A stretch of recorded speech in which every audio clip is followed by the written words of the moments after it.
কোচবিহাৰৰ প্ৰথম শাসক কোন আছিল and that is Lakshmi Narayan option A টু কাৰেক্ট হ'ব লক্ষ্মী নাৰায়ণ কোচবিহাৰৰ প্ৰথম শাসক আছিল the 350 miles long old Gohain Kamalali connects Coochbehar with 350 mile দৈৰ্ঘ্যৰ পুৰণি গোহাই কমল আলীয়ে কোচবিহাৰ আৰু কোনটো সংযোগ কৰিছে and that is Narayanpur option B টু কাৰেক্ট হ'ব Narayanpur In 1585, an English traveler visited Koch Kingdom. What was his name? 1585 চনত কোনজন ইংৰাজ পৰিব্ৰাজকে কোচ ৰাজ্যলৈ আহিছিল কোচ ৰাজ্য ভিজিট কৰিছিল and that is Ralph Fitch option C টু কাৰেক্ট হ'ব ৰাল্ফ ফিটছ নেক্সট 54 নম্বৰ কুৱেশ্যনত কি আছে the Koch coins were known as Koch মুদ্ৰাবোৰ কি নামেৰে জনা যায় and that is Narayani option B টু কাৰেক্ট হ'ব নাৰায়ণী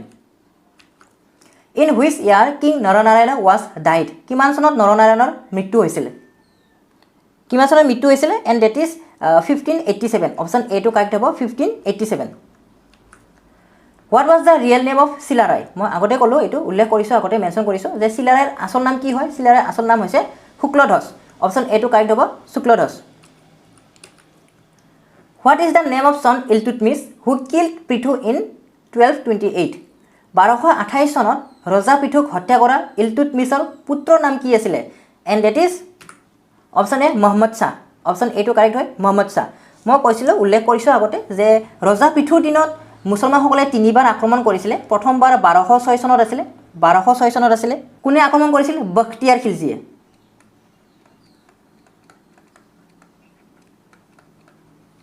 বখতিয়াৰ খিলজীয়ে আক্ৰমণ কৰিছিলে 1206 চনত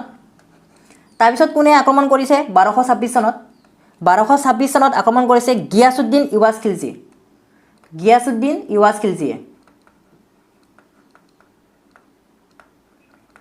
আৰু এই যিটো 1206 চনৰ যিটো আক্ৰমণ বখতিয়াৰ খিলজীয়ে যে আক্ৰমণ কৰি যে পৰাজিত হৈ যে পলাই গৈছিলে সেই কথাখিনি আকৌ ক'ত পোৱা যায় কানাই বৰশী বোৱা শিলালিপিত পোৱা যায় কানাই বৰশী বোৱা যিটো শিলালিপি আছে সেই কানাই বৰশী বোৱা শিলালিপিত এই বখতিয়াৰ খিলজীৰ পৰাজিতৰ কথা পোৱা যায় নেক্সট তিনিবাৰৰ বাবে আক্ৰমণ কৰিছিল 1228 চনত আৰু তেতিয়া কোন আছিলে নাছিৰুদ্দিন শ্বাহ মহম্মদ নাছিৰুদ্দিন শ্বাহ বা নাছিৰুদ্দিন শ্বাহ আছিলে ইলটুটমিছৰ পুত্ৰ আছিলে আৰু কি আছিলে বংগৰ সেনাপতি আছিল the Ahom first use the চাকা এৰা ডিউৰিং দ্য ৰেইন অফ কোনজন আহোম ৰজাৰ ৰাজত্বকালত শকাব্দ পোন প্ৰথমবাৰৰ বাবে ব্যৱহাৰ কৰা হৈছিল এণ্ড ডেট ইজ চুহুংমুং অপশ্যন বি টু কাৰেক্ট হ'ব চুহুংমুং Who was the first king of Ahom kingdom in Assam? অসমৰ আহোমৰ সাম্ৰাজ্যৰ যিটো আহোম সাম্ৰাজ্য আছে অসমৰ তাৰ প্ৰথম ৰজা কোন আছিলে আমি সকলোৱে জানো and that is Sukaphaa option A টু কাৰেক্ট হ'ব Sukaphaa Who was the last king of Ahom kingdom in Assam? অসমৰ আহোম সাম্ৰাজ্যৰ অন্তিম ৰজাজন কোন আছিলে and that is Purandar Singha option B টু কাৰেক্ট হ'ব পুৰন্দৰ সিংহ The Moamoria rebellion started during the reign of কোনজন ৰজাৰ ৰাজত্বকালত মোৱামৰীয়া বিদ্ৰোহ আৰম্ভ হৈছিল and that is option A Lakshmi সিংহৰ ৰাজত্বকালত কি হৈছিলে কিমান চন আছিল তেতিয়া 1769 চনত লক্ষ্মী সিংহৰ ৰাজত্বকালত মোৱামৰীয়া বিদ্ৰোহ আৰম্ভ হৈছিল the ancient name of Cachar was কাছাৰৰ পুৰণি নাম কি আছিলে and that is Hirimba option B টু কাৰেক্ট হ'ব Hirimba Srimanta Sankardev was able to establish এক চৰণ নাম ধৰ্ম ডিউৰিং হুইচ কিংছ ৰুল কোনজন ৰজাৰ ৰাজত্বকালত শ্ৰীমন্ত শংকৰদেৱে এক শৰণ নাম ধৰ্ম প্ৰচাৰ কৰিছিল and that is Naranarayan option A টু কাৰেক্ট হ'ব Naranarayan who was the first king of Assam to perform Ashwamedha yajna অসমত পোনপ্ৰথমে অশ্বমেধ যজ্ঞ সমাপন কৰা ৰজাজন হৈছে and that is Mahendra Barman option B টু কাৰেক্ট হ'ব মহেন্দ্ৰ বৰ্মন নেক্সট 65ত কি দিছে which Ahom king created positions like Kotoki Khound Bezbaruah Doloi etcetera কোনজন আহোম ৰজাই কটকী খাউণ্ড বেজবৰুৱা দলয় আদি বাবুৰ সৃষ্টি কৰিছিল and that is option A Rudra Singha who was the king of Ahom during Mir Jumla attack Mir জুমলাৰ আক্ৰমণৰ সময়ত আহোম ৰজাজন কোন আছিল and that is Jayadhwaj Singha option B টু কাৰেক্ট হ'ব Jayadhwaj Singha who was the first Muslim invader in Assam Assam আক্ৰমণকাৰী প্ৰথম মুছলমান আছিলে বখতিয়াৰ খিলজী অপশ্যন চি টু কাৰেক্ট হ'ব বখতিয়াৰ খিলজী আৰু কিমান চনত আক্ৰমণ কৰিছিলে 1206 চনত কিমান চনত 1206 চনত আৰু হাৰি গৈছিল পৰাজিত হৈছিল পৰাজিত হৈ কিনে কি কৰিছিল পলাই গৈছিল আৰু এই কথাষাৰি ক'ত পোৱা যায় বুলি কৈছোঁ মই কানাই বৰশী বোৱা শিলালিপিত পোৱা যায় আৰু কানাই বৰশী বোৱা শিলালিপি ক'ত উদ্ধাৰ হৈছে নৰ্থ গুৱাহাটীত উদ্ধাৰ হৈছে who was the Ahom king during the time of battle of ইটাখুলিৰ ৰণৰ সময়ত আহোম ৰজা কোন আছিল ইটাখুলিৰ যিটো ৰণ আছিলে ইটাখুলিৰ ৰণ কাৰ মাজত হৈছিলে আহোম আৰু মোগল আহোম ভাৰ্চেছ কি আছিলে মোগল আছিলে আৰু ৰজাজন কোন আছিলে আহোম ৰজা কোন আছিলে and that is Gadadhar Singha the shape of Ahom coin was Ahom মুদ্ৰাৰ আকৃতি আছিল আহোম মুদ্ৰাৰ আকৃতি কেনেকুৱা আছিলে আহোম মুদ্ৰাৰ আকৃতি আছিলে অক্টাগনেল অষ্টভুজি আছিল আহোম মুদ্ৰাৰ আকৃতি হুইচ আহোম কিং ইন্ট্ৰডিউচড পচা ছিষ্টেম কোনজন আহোম ৰজাই পচা পদ্ধতি প্ৰচলন কৰিছিল and that is Pratap Singha option চিটো কাৰেক্ট হ'ব প্ৰতাপ সিংহ আৰু ইয়াৰে এই যিটো পচা আছে পচা পদ্ধতি বা পচা প্ৰথা বুলি কয় পচা প্ৰথা আৰু এই পচা শব্দৰ অৰ্থ হৈছে বৰঙণি কি হয় পচা শব্দৰ অৰ্থ বৰঙণি হয় নেক্সট 71ত কি দিছে which Ahom king created the post of the Borphukan for the first time কোনজন আহোম ৰজাই প্ৰথমবাৰৰ বাবে বৰফুকন বাপ সৃষ্টি কৰিছিল এই যিটো বৰফুকন পোষ্ট হয় ইয়াক কোনে সৃষ্টি কৰিছিলে and that is option A Pratap Singha from which of the places the Ahom came from কোন ঠাইৰ পৰা আহোমসকল আহিছিল আমি সকলোৱে জানো ডেট ইজ মংমাও ইন চাইনাৰ মংমাওৰ পৰা আহোমসকল আহিছিলে পাটকাই পৰ্বত পাৰ হৈ কিনে আহিছিলে কিমান চনত 1228 চনত আহিছিলে আৰু লিডাৰ কোন আছিলে চুকাফা আছিল লিডাৰ আৰু আহোমৰ যিটো ৰাজধানী কি আছিলে প্ৰথম ৰাজধানী চৰাইদেউক ধৰা হয় আৰু কিমান চনত স্থাপন কৰিছিলে 1253 চনত 1253 চনত চুকাফাই চৰাইদেউত ৰাজধানী পাতিছিলে ইয়াৰ আগতো ৰাজধানী পাতিছিল কিন্তু সেইবোৰ ৰাজধানী বুলি ক'ব নোৱাৰি সেইবিলাক শিবিৰ বুলি কোৱা হয় কেম্প পাতিছিলে একচুৱেলি আৰু সেইবোৰ অঞ্চলত বানপানী বেছিকৈ হোৱা বাবে চৰাইদেউত লাষ্টত কি কৰিব লগা হৈছিলে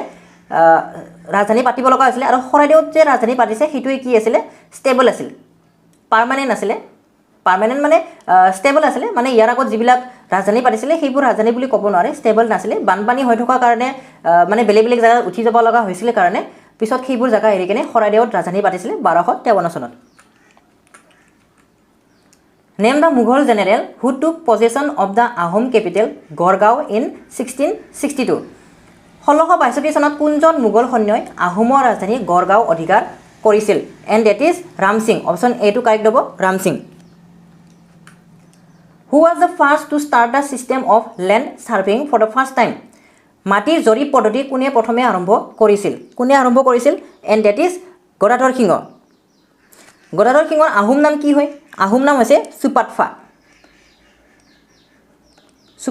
আহোম নাম কি হয় Supatpha who accepted the title Swarganarayan for the first time Swarganarayan উপাধি গ্ৰহণ কৰা প্ৰথম ৰজাজন হৈছে কোন হয় ডেট ইজ চুহুংমুং অপশ্যন বি টো কাৰেক্ট হ'ব স্বৰ্গনাৰায়ণ উপাধি গ্ৰহণ কৰা প্ৰথম ৰজাজন হৈছে চুহুংমুং তেওঁক দিহিঙীয়া ৰজা বুলিও কোৱা হয় দিহিঙীয়া ৰজা বুলিও কয় বা স্বৰ্গনাৰায়ণ বুলিও কয় স্বৰ্গনাৰায়ণ উপাধি গ্ৰহণ কৰা প্ৰথম ৰজাজন হৈছে চুহুংমুং তেওঁৰ আন এটা নাম হৈছে নিকনেম হৈছে দিহিঙীয়া ৰজা বা Swarganarayan which of the following Ahom king sign the treaty of Majuli with Koch king Naranarayan কোনজন আহোম ৰজাই কোচ ৰজা নৰনাৰায়ণৰ সৈতে মাজুলীৰ সন্ধিত স্বাক্ষৰ কৰিছিল আপোনালোকে মনত ৰাখিব যিটো মাজুলী সন্ধি হৈছিলে মাজুলী সন্ধি কাৰ মাজত চাইন হৈছিলে মাজুলীৰ সন্ধি চাইন হৈছিল আহোম আৰু কোচৰ মাজত হৈছিলে কোচৰ তেতিয়া ৰজা কোন আছিলে নৰনাৰায়ণ আছিল কোচৰ ৰজা নৰনাৰায়ণ আৰু আহোমৰ ৰজা কোন আছিলে আহোমৰ ৰজা আছিলে চুখাম্ফা যাক কি বুলি কোৱা হয় খোৰা ৰজা বুলিও কোৱা হয় এটা খোৰা ৰজা বুলিও জনা যায় খোৰা ৰজা আৰু এইটো সন্ধি হয় মাজুলী সন্ধি কিমান চনত হৈছিলে 1563 চনত হৈছিলে কাৰ মাজত আহোম ৰজা চুখাম্ফা বা খোৰা ৰজা আৰু কোচ ৰজা নৰনাৰায়ণৰ মাজত এই চুক্তিটো হৈছিল which Ahom king nicknamed as Bhaga was কোনজন আহোম ৰজাক ভগা ৰজা বুলি কোৱা হয় এণ্ড ইট ইজ জয়দ্বিতীয় সিংহ অপশ্যন বি টো কাৰেক্ট হ'ব জয়দ্বিতীয় সিংহক চুৰাম্ফা বুলিও কয় অৰ্থাৎ আহোম নাম আছিলে চুৰাম্ফা যাক নেকি কি বুলি কোৱা হয় ভগৰাজা বুলি কোৱা হয় বা জদিত্য সিংহ বুলি কোৱা হয় which Ahom king crushed the rebellion of the Baro Bhuyans কোনজন আহোম ৰজাই বাৰভূঞাসকলক দমন কৰি ৰাখিছিল and that is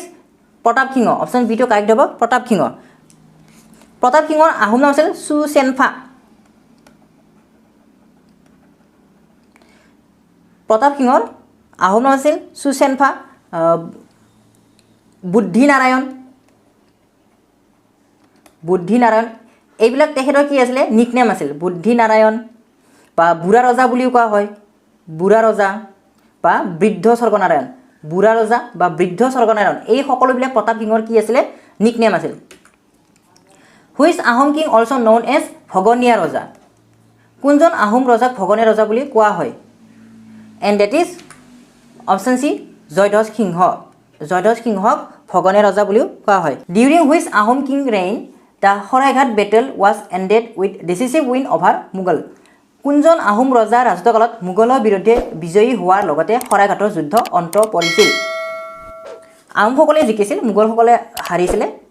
and that is Udayaditya Singha ৰজা কোন আছিলে তেতিয়া উদয়াদিত্য সিংহ আছিল the title use to address an Ahom king আহোমসকলক কি বুলি সম্বোধন কৰা হৈছিলে and that is Swargadeo option চিটো কাৰেক্ট হ'ব স্বৰ্গদেউ আহোম ৰজাক কি বুলি সম্বোধন কৰিছিলে আহোম ৰজাক স্বৰ্গদেউ বুলি সম্বোধন কৰিছিল which Ahom Swargadeo build the temple of Umananda মন্দিৰ কোনজন আহোম ৰজাই সজুৱাইছিল and that is option A Gadadhar Singha who build the stone bridge over the river Namdang নদীৰ শিলৰ সাঁকো কোনে সজুৱাইছিল নামদাং নদীৰ শিলৰ সাঁকো সজুৱাইছিল ৰুদ্ৰসিংহই অপশ্যন বিটো কাৰেক্ট হ'ব Rudra Singha what was the last capital of Ahom kingdom Ahom ৰাজ্যৰ অন্তিম ৰাজধানী কি আছিলে and that is Jorhat option চিটো কাৰেক্ট হ'ব যোৰহাট আহোম ৰাজ্যৰ অন্তিম ৰাজধানী আছিল Jorhat temple of Joysagar was build by which Ahom king কোনজন আহোম ৰজাই জয়সাগৰ নিৰ্মাণ কৰিছিল and that is option B ৰুদ্ৰসিংহই নিৰ্মাণ কৰিছিল Joysagar when did Mughal first attack Ahom kingdom কিমান চনত মোগলসকলে প্ৰথমবাৰৰ বাবে আহোম ৰাজ্য আক্ৰমণ কৰিছিল এণ্ড ডেট ইজ 1615 চনত the treaty of Yandabo in 1826 sign between east India company and home 1826 চনত য়াণ্ডাবু সন্ধি ইষ্ট ইণ্ডিয়া কোম্পানী আৰু কাৰ মাজত হৈছিলে বুৰ্মাৰ মাজত অপশ্যন বিটো কাৰেক্ট হ'ব king of বুৰ্মা Sukumar Barkaith compost Hasti বিদ্যানবা during the reign of সুকুমাৰ বৰকায়ত কেতিয়াবা বৰকায়স্থ বুলিও দিয়ে সুকুমাৰ বৰকায়স্থ হস্তি বিদ্যানব কোনজন ৰজাৰ ৰাজত্বকালত লিখিছিল মানে সুকুমাৰ বৰকায়স্থে হস্তি বিদ্যানব হাতীৰ ওপৰত লিখা পুথি হয় এইখন the rule of Barman dynasty came to end with the death of কোনজন ৰজাৰ মৃত্যুৰ লগতে বৰ্মন বংশৰ অন্ত পৰে and that is Kumar Bhaskar Barman option এটো কাৰেক্ট হ'ব Bhaskar Barman in which year the treaty of Ghilajharighat signed খিলাচাৰী ঘাটৰ সন্ধি কিমান চনত হৈছিল এই যে খিলাচাৰী ঘাটৰ সন্ধি হয় খিলাচাৰী ঘাটৰ সন্ধি কাৰ মাজত হৈছিলে আহোম আৰু মোগল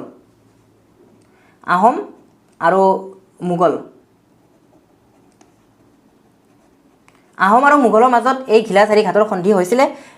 তেতিয়া আহোম ৰজা কোন আছিলে আহোম ৰজা আছিল জয়ধ্বজ সিংহ আৰু মোগলৰ সেনাপতি কোন আছিলে মীৰ জুমলা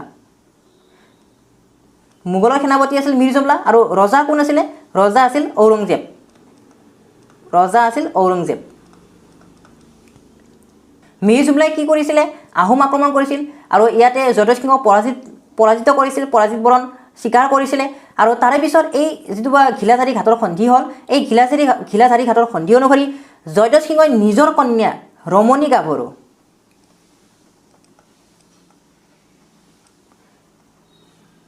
ৰমণী গাভৰুক কি কৰিব লগা হৈছিল ঔৰংজেবৰ ল'ৰাৰ লগত বিয়া দিব লগা হৈছিলে আৰু বিয়াৰ পিছত ৰমণী গাভৰুৰ নাম কি হৈছিলে ৰমণী গাভৰুৰ নাম হৈছিল ৰহমত বানু বেগম আৰু কিমান চনত হৈছিলে এণ্ড ডেট ইজ 1663 1663 চনত খিলাচাৰী ঘাটৰ সন্ধি হৈছিলে কাৰ মাজত হৈছিলে আহোম ৰজা জয়ধ্বজ সিংহ আৰু মোগলৰ সৈন্য মীৰ জুমলাৰ লগত মানে সেনাপতি মীৰ জুমলাৰ লগত তেতিয়া মোগল ৰজা কোন আছিলে ঔৰংজেব আছিলে আৰু এই যে ঘিলাজাৰী ঘাটৰ সন্ধি হয় এই ঘিলাজাৰী ঘাটৰ সন্ধি অনুসৰি জয়ধ্বজ সিংহই নিজৰ কন্যা ৰমণী গাভৰুক ঔৰংজেবৰ ল'ৰাৰ লগত কি কৰিব লগা হৈছিলে বিয়া দিব লগা হৈছিলে বিয়াৰ পিছত ৰমণী গাভৰুৱে কি নাম লয় ৰহমত বানু বেগম নাম লয় ৰহমত Banu Begum What was the final battle between Ahoms and Mughals? Ahom আৰু মোগলৰ অন্তিম ৰণখন হৈছে and it is Battle of Itakuli. Option A to correct হ'ব Battle of Itakuli. When did the first Anglo-Burmese war take place? Anglo-Burmese ৰণ কেতিয়া হৈছিল প্ৰথম Anglo-Burmese ৰণ কেতিয়া হৈছিল and that is 1824 ৰ পৰা 1826 1824 ৰ 5 মাৰ্চৰ পৰা 1826 ৰ 24 ফেব্ৰুৱাৰীলৈকে চলিছিল কি বুলি কৈছো 1826 চনৰ 5 মাৰ্চৰ পৰা 1826 চনৰ 24 ফেব্ৰুৱাৰীলৈকে চলিছিল এটো আছে ফাৰ্স্ট এংলো বাৰ্মিজ ওয়াৰ আৰু সেকেন্ডটো কেতিয়া হৈছিল সেকেন্ডটো হৈছিল 1852 ৰ পৰা 1853 চনলৈকে আৰু থাৰ্ডটো কেতিয়া হৈছিল থাৰ্ড হৈছিল 1885 ত এতিয়া আইছো নেক্সট কোৱেশ্চনটো লৈ হু বিল্ড গৰখিয়া টেম্পল গৰখিয়া মন্দিৰ কোনে নিৰ্মাণ কৰিছিল and that is Shivasingha option B টু কাৰেক্ট হ'ব শিৱসিংহই গৰখিয়া মন্দিৰটো নিৰ্মাণ কৰিছিল during which Ahom king the Moamoria revolt ended কোনজন আহোম ৰজাৰ ৰাজত্বকালত মোৱামৰীয়া বিদ্ৰোহৰ অন্ত পৰিছিল and it is Kamaleswar Singha option B টু কাৰেক্ট হ'ব কমলেশ্বৰ সিংহৰ ৰাজত্বকালত মোৱামৰীয়া বিদ্ৰোহৰ অন্ত পৰিছিল The Battle of Itaholi was fought in the year Itaholi ৰণ কিমান চনত হৈছিল কাৰ মাজত হৈছিল হেতু মই অলৰেডি ক'লো কাৰ মাজত হৈছিল আহোম আৰু মোগলৰ মাজত তেতিয়া আহোমৰ কমান্ডাৰ কোন আছিল আহোমৰ কমান্ডাৰ আছিল দিহিঙীয়া লালুন বৰবৰুৱা দিহিঙীয়া লালুন বৰবৰুৱা আছিল আহোমৰ সেনাপতি লাচিত বৰফুকন নহয় কিন্তু ইটাহলি ৰণ যেতিয়া হৈছিল তেতিয়া লাচিত বৰফুকন সেনাপতি নাছিল কোন আছিল দিহিঙীয়া লালুন বৰবৰুৱা আৰু মোগলৰ কমান্ডাৰ কোন আছিল মোগলৰ কমান্ডাৰ আছিল মনসুৰ খান আলী আকবৰ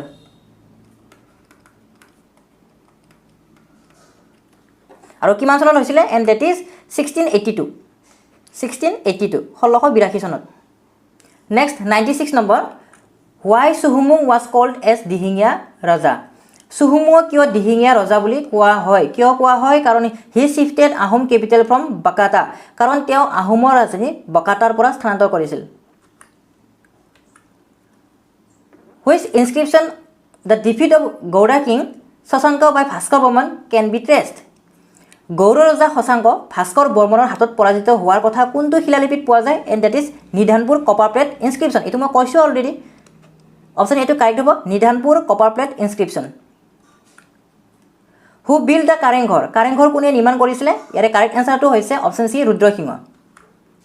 ৰংঘৰ কোনজন ৰজাৰ দিনত নিৰ্মাণ কৰা হৈছিল এটো কাৰেংঘৰ হৈ আছে এটো হ'ব লাগে ৰংঘৰ কোনজন ৰজাৰ দিনত নিৰ্মাণ কৰা হৈছিল and that is Pramatta Singha option এটো কাৰেক্ট হ'ব প্ৰমত্ত সিংহ